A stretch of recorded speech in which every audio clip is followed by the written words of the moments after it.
few weeks before I drove this vehicle, I drove the new Supra 2.0, basically the new base model of the Supra.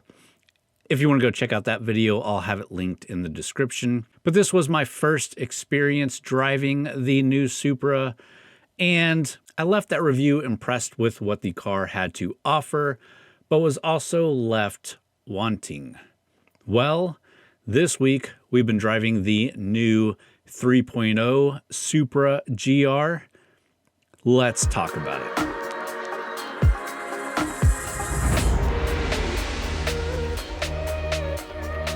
First off, let's talk about the trims offered here, starting with the base, which is the 2.0, and that is what we drove a few weeks back. Again, it was an enjoyable car, but left me kind of wanting. But it is a new engine option for the Supra, which gives it a bit of a lower base MSRP, which is a good thing. After that, you have the 3.0 base, then the 3.0 Premium, which is what we're driving in this review. And then you have the A91 CF edition, which is kind of a special edition with carbon fiber and a lot of goodies. But again, in this review, we're touching on the 3.0 Premium that we're driving here. Let's start off talking about the exterior design. All right, and let's start off talking about the exterior by talking about the paint color. This is Phantom Matte Gray. It is a dark gray, obviously a matte paint. And if you know anything about matte paint, it is super hard to keep clean. But I do prefer this dark gray to the yellow that we had in the 2.0. Now, I did criticize the design in that previous review, and I'm sticking to that. This isn't my favorite designed car. I don't think it looks the best. I understand the design, but it's definitely not my most favorite designed coupe. But I think this matte gray does make it look better than the yellow paint that was on the last one. Up front, we do have the 6-lens auto-leveling LED headlights. That 6-lens means 3 low beam and 3 high beams. Those side mirrors are carbon fiber power folding side mirrors. Along the side, we have 19-inch forged aluminum twin spoke wheels with dual tone finish. Behind those wheels, you have Brembo 141 4-piston fixed caliper disc brakes. Along the back, we do have the LED tail lamps and rear combination lights. You do have the dual rear exhaust outlets with brushed stainless steel exhaust tips. Looks really good. And then, of course, that GR badge there and the Supra badge. Overall dimensions, length of the vehicle is 172.5 inches, width 73 inches. The height is 51.1 inches, ground clearance 4.7 inches, and the total wheelbase is 97.2 inches. So this is a pretty small coupe. All right, moving along to the rear hatch here. Now, there isn't a button on the back of this vehicle, unless I'm just completely missing it, both the 2.0 and this one. I couldn't find a button anywhere on the back to pop the hatch, so you do have to pop it from either the inside of the vehicle or the key, which isn't a huge deal. Popping it open, you can see we do have 10.2 cubic feet of cargo volume. This is a compact coupe, so you don't get a ton of space, but because it's not a 2+2, you do get a little bit more space than you might think. Definitely enough to hold our camera gear here, as you see, but obviously the hatch isn't the part that you want to see. You probably want to see that engine, so let's go pop the hood.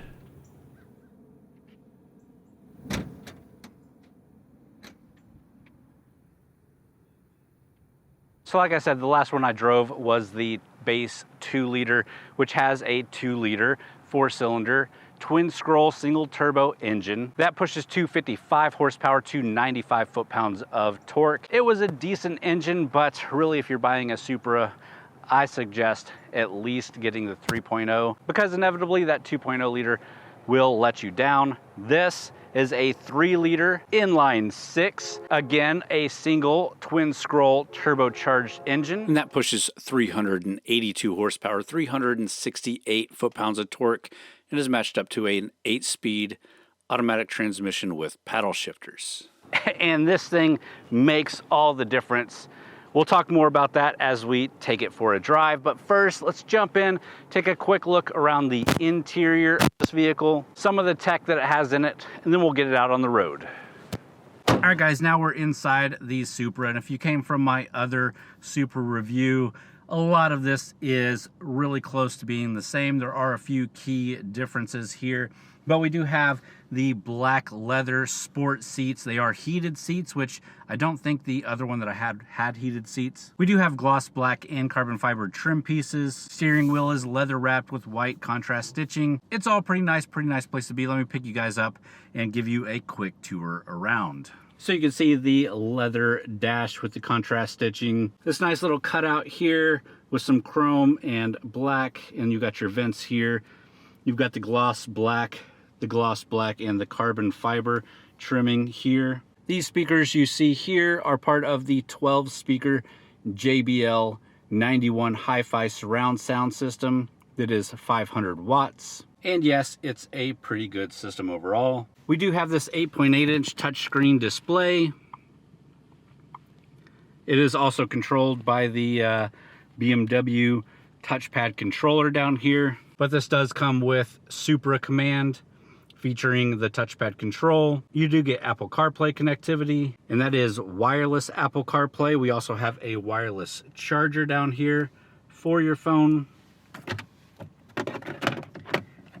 And it's a nice little shelf that it sits in there. And that is one of the upgrades we got with this 3.0 premium trim, is having that wireless charger with wireless Apple CarPlay. Moving below that is all your audio controls, then your AC and heat controls. We already saw the wireless charger. Back there you also get a USB port for charging or connecting with the audio system as well. We have the BMW gear shifter here, so you push in on the side and pull back for drive, push forward for reverse.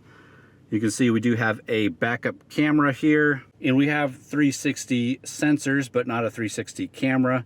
So it will tell you when you're getting close to objects, but it does not display them. And then of course to park, you just push it in. You do have manual shift mode, so if you're in drive and push over, you can manually shift. This also does have paddle shifters, but we'll get back to the steering wheel in just a second. So we did sort of look at that BMW media controller here. It's got some physical buttons, a little touchpad, and a scroll wheel. Moving further back, you have your off switch for the automatic start-stop feature, your sport button to put it into sport mode, parking sensors, traction control, and your safety systems all in one hefty button there. You have your electronic parking brake. Even further back, you got a couple of cup holders and a little pocket back here. And you can see all the way back into the trunk,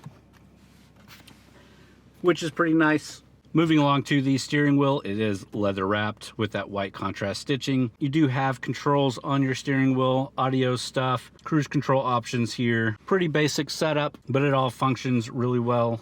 And then you have your 8.8-inch full digital TFT LCD gauge cluster, including the tach, speedometer, and MID.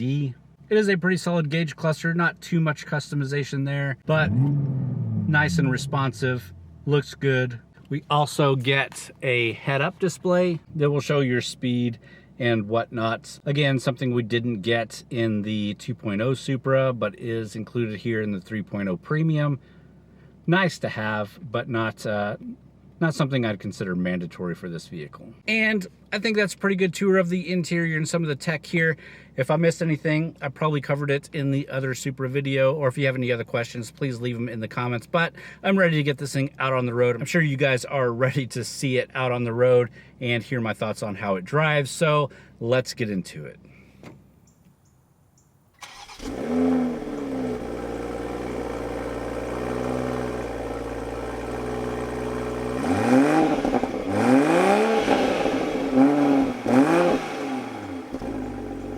First thing, I don't know if you can hear it before we get out on the road, but the steering wheel has a squeak in it, which is a bit concerning for it already. Of course, this is a press car. Sometimes they're pre-production.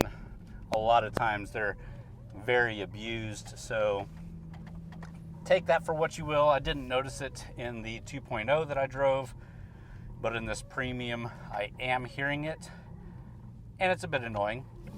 But getting it out on the road, it's a bit noisy. Of course, it's not a premium luxury vehicle. It is a sport vehicle, so a little bit of noise is probably expected. It does have those big wide tires on it, but it's definitely noticeably noisy. And of course, it depends on the road surface that you're on. But just observation for you guys, you could probably hear it coming through the mic as well. Driving wise, it drives really close to the other Supra we had, the 2.0. The driving feel is superb, very pointed, very BMW feeling, which should be no shock. Coming up on some sweeping S-turns. First off, these Brembo brakes, much better than the brakes in the 2.0. Those definitely would be one of the first things I upgraded if I bought that car. But these are really good. And then that extra power. That extra power is definitely worth it in this car. You could definitely feel in the 2.0 the little bit of lag, the little bit of hesitancy whenever you just slammed on the gas. This thing, none at all. Come out of those corners, hit that gas, and you just rock it. It's a fun car to drive if you're into sport driving for sure. We do have the sport mode as well. And of course, that just pumps it up a little bit more. Even better throttle response, even tighter steering.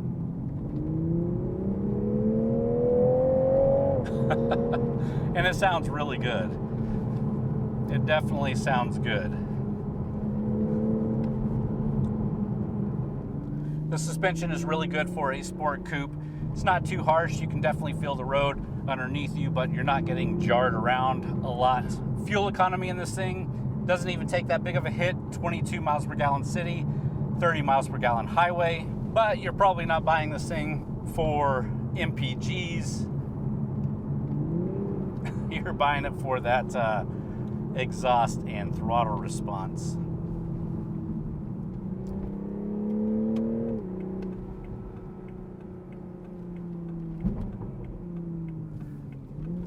It's got some rev matching.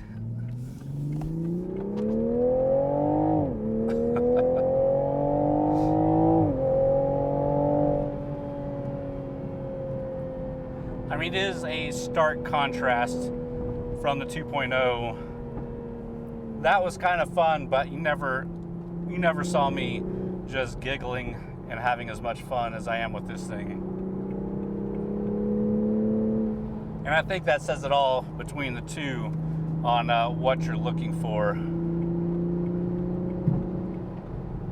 This does also have cruise control in it with radar guided cruise control. That's all good and fine, but this isn't a car you want to be putting in cruise control. If you're doing a GT run, you're going to be out on the highway a lot.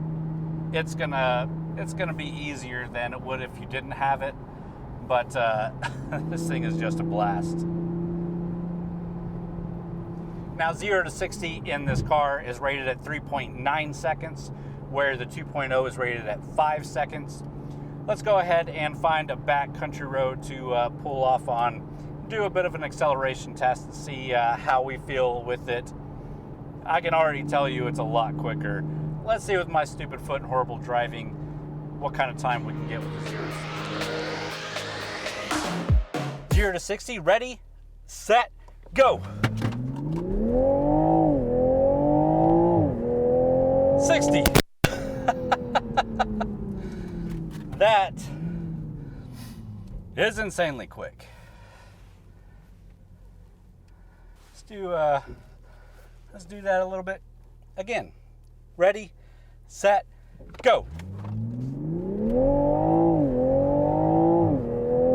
60.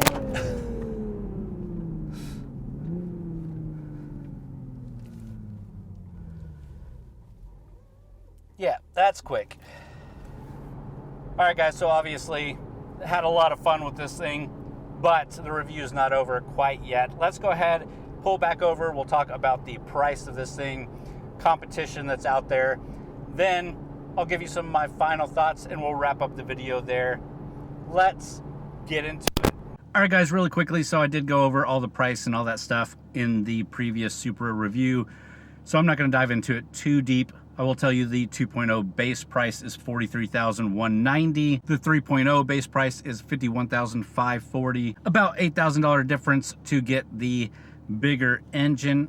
And again, I think it's worth it. This particular car here has the carbon fiber mirror caps that are $925 option. The driver assist package, which is a $1,195 option. It has that special matte paint, which is a $1,500 option. So our total MSRP here is $59,205. And much like with the other Supra I reviewed, the big competition here is with its cousin, the BMW Z4, both built on the same platform, both with the same powertrains, both basically the same interiors. You could also look at the Corvette, the Audi TT, the Jaguar F-Type, the Porsche 718 Cayman, and of course the new Z coming out. Of course, those are some fantastic options.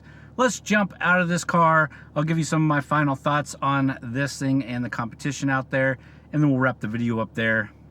Let's go. All right, so that's the new 3.0 Supra. Some of my final thoughts here.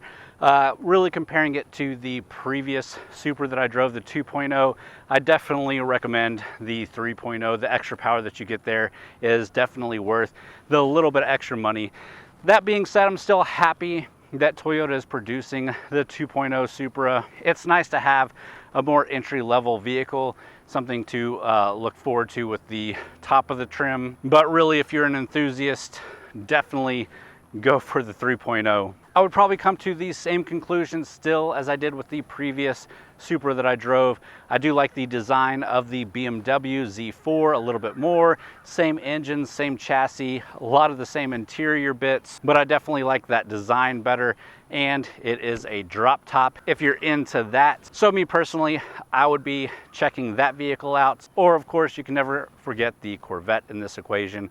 V8 power, refined, new mid-engine design. Even if you jump backwards and get a previous generation, I think it's better than the Supra, and you're going to be able to get it for a better price. That's me personally, though. If you're really into the Supra and the looks that you have here, I don't hate anybody that's going to be jumping towards this. It is a phenomenal car, and especially with this 3.0, it drives great. But with that, I hope you enjoyed the video. If you did, please hit the thumbs up button. Consider subscribing to the channel. We do a different review vehicle every week. If you're into written reviews, we have TXGARAGE.com, where we have a lot of different contributors doing a lot of different written reviews, as well as event and news coverage. Great site to go check out. But with that, guys, again, I hope you enjoyed the video. Thanks for watching.